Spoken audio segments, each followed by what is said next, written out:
Assalamualaikum warahmatullahi wabarakatuh. Perkenalkan, saya Sylvia Adimi Harta dengan NIM 11920600097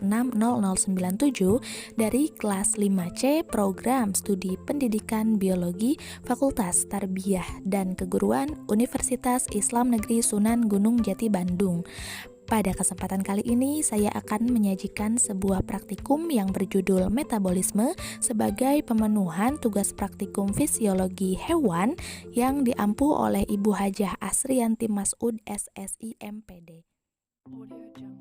Adapun landasan teori pada praktikum kali ini membahas tentang katabolisme yang berasal dari bahasa Yunani, yakni metabolismos, yang memiliki arti perubahan.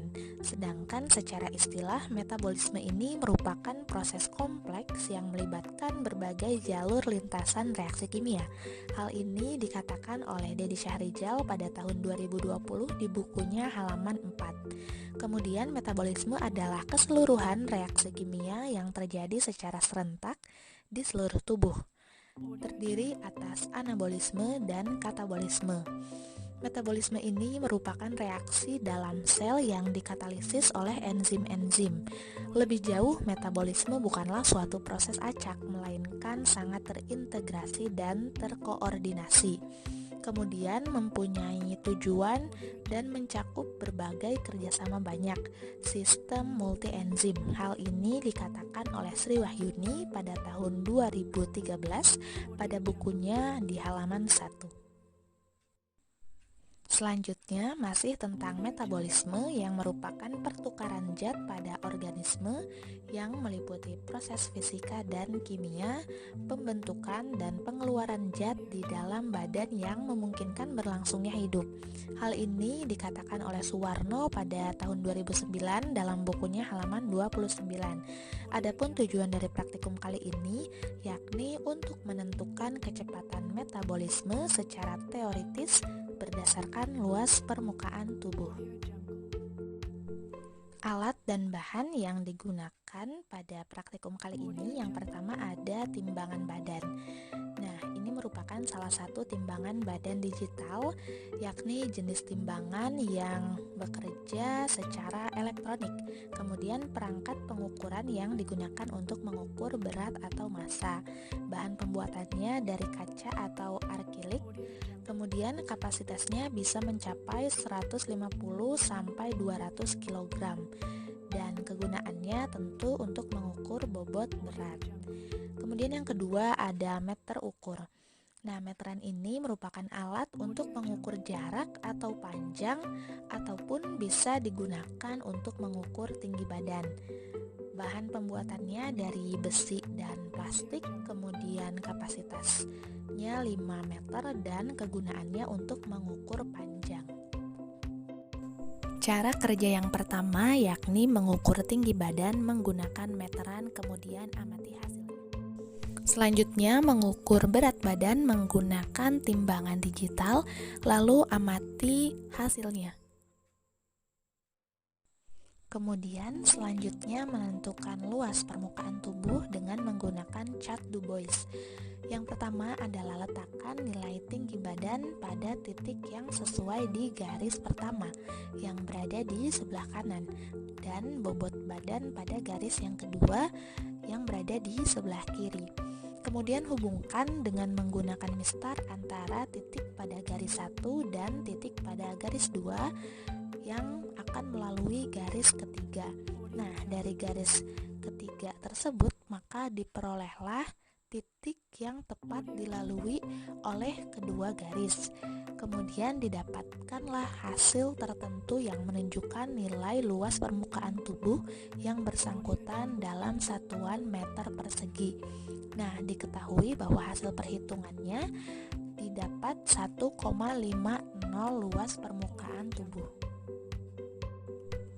Kemudian setelah diperoleh data, maka kita akan melakukan perhitungan terhadap basal metabolic rate atau disingkat BMR, di mana rumusnya adalah luas permukaan tubuh dikalikan BME atau basal metabolic energy, yang mana ketentuan antara wanita dan laki-laki itu berbeda, kemudian dikalikan kalori per hari. Nah, dapat kita ketahui bahwa luas permukaan tubuhnya adalah 1,50 dikalikan 36,9 karena jenis kelaminnya perempuan, kemudian dikalikan 24. Maka hasil yang didapat adalah 1,328,4 hasilnya. Selanjutnya, pada pembahasan dalam praktikum yang sudah dilakukan mengenai metabolisme, maka kegiatan yang dilakukan adalah pengamatan kecepatan metabolisme berdasarkan luas permukaan tubuh, tinggi badan, dan berat badan. Nah, luas permukaan tubuh yang didapat dengan cara menggunakan chart Du Bois. Untuk menentukan tubuh seseorang perlu diketahui tinggi dalam satuan cm pada skala 1 dan berat dalam satuan kilogram dalam skala 2, dan ditarik garis lurus di antara kedua titik ini yang akan memotong skala 3 di area luas permukaan tubuh. Setelah luas permukaan tubuh diketahui, selanjutnya harus diketahui BME atau basal metabolic energy, yaitu banyaknya panas yang hilang sesuai dengan umur dan jenis kelamin yang bisa dilihat dari tabel hubungan antara umur dan jumlah kalori yang hilang per satuan waktu. Nah, didapatlah hasil perhitungan tersebut yang diperoleh dari usia yakni 21 tahun, kemudian jenis kelamin wanita dan tinggi badannya 154 cm, kemudian ada juga berat badan 54 kg, dan yang terakhir luas permukaan tubuh 1,50. Maka hasil perhitungan BMR atau basal metabolic rate didapatkan kecepatan metabolisme yakni sebanyak 1,328,4. Kemudian untuk selanjutnya ada latihan dari beberapa soal. Yang pertama adalah jelaskan mengapa berdasarkan hasil pengukuran yang telah dilaksanakan terjadi perbedaan kecepatan metabolisme. Kemudian yang kedua, di mana tempat terjadinya metabolisme, jelaskan. Dan yang ketiga, buatlah pembahasan sesuai dengan hasil praktikum. Jawabannya adalah yang pertama, berdasarkan hasil pengukuran yang dilakukan, terjadi perbedaan kecepatan metabolisme pada tiap individu. Hal tersebut terjadi karena kecepatan metabolisme dipengaruhi oleh beberapa faktor. Di antaranya adalah aktivitas tubuh, kemudian pemasukan makanan, suhu tubuh, suhu lingkungan, emosi, tinggi badan, berat badan, luas permukaan tubuh, jenis kelamin, usia, dan hormon tiroid atau epinefrin. Sedangkan yang paling berpengaruh adalah faktor tinggi badan, berat badan, jenis kelamin, usia, dan permukaan tubuh. Nah, dalam perhitungan basal metabolic rate, tinggi badan dan berat badan digunakan untuk menentukan luas permukaan tubuh.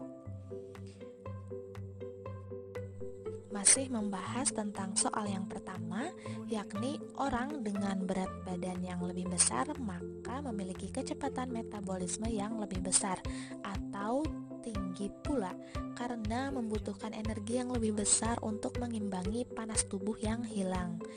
Nah, semakin tua umur seseorang, maka katabolisme yang dihasilkan semakin rendah atau kecil karena fungsi jaringan tubuh juga berkurang, sehingga energi yang dihasilkan pun sedikit. Nah, hal itu kecepatan metabolisme laki-laki dibandingkan dengan perempuan berbeda. Kemudian lanjut kepada soal yang kedua, proses metabolisme sebagian besar terjadi dalam usus, namun juga dapat terjadi pada hati, sel-sel otot, dan sel-sel lemak untuk dipakai sebagai energi atau disimpan sebagai cadangan makanan. Nah, untuk soal yang ketiga sudah dijelaskan pada pembahasan sebelumnya. Sekian video kegiatan praktikum yang dapat saya sampaikan. Semoga bermanfaat dan menambah wawasan. Mohon maaf atas segala kekurangannya. Billahi taufiq wal hidayah. Wassalamualaikum warahmatullahi wabarakatuh.